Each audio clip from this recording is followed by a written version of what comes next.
Everyone loves sports. There's nothing like being able to watch your favorite team in person to either beat a big rival or to bring home the championship.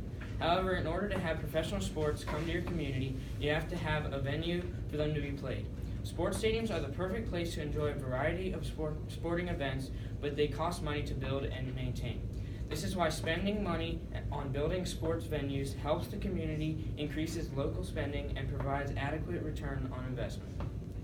The cost to build a sports stadium can range from $720 million to $1.6 billion, depending on the size and various components of the structure.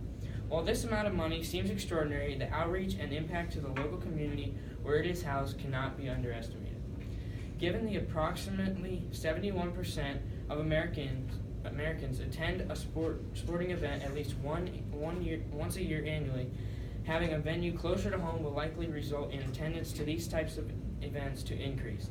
However, one must consider the most sporting venues are utilized for seasonal sports, and in order to help the local community, creative uses of the venue for off-season that will benefit the community should be considered.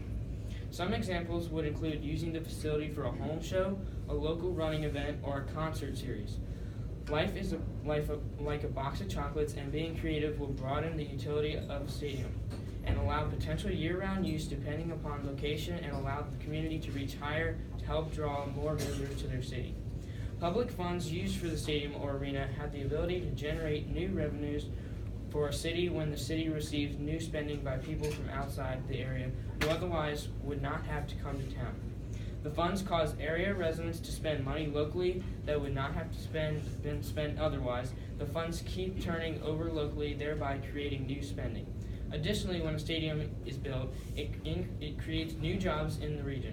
Because more people are working, they spend money in the area for lunch, parking, etc., which in turn requires local businesses to hire additional workers to support the increases demand.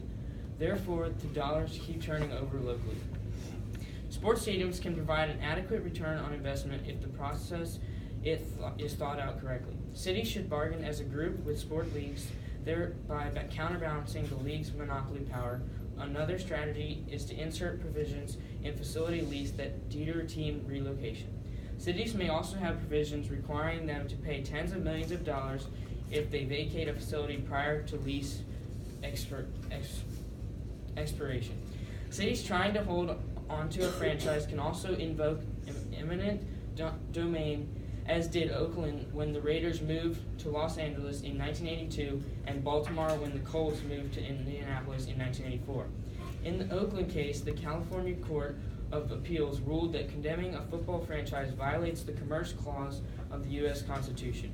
In the Colts case, the condemnation was upheld by the Maryland Circuit Court, but the U.S. District ruled that Maryland lacked jurisdiction because the team had left the state by the time the condemnation was declared. While the cost of sports stadiums is high, if done correctly, the community can benefit as a whole, an increase in local spending will occur, and there will be a positive return on investment. Sports stadiums should continue to be built if there is an adequate data to support its based on our love of sports. However, versatile uses that not only allow its use by the professional teams, but the community as a whole will enhance that desire for these venues.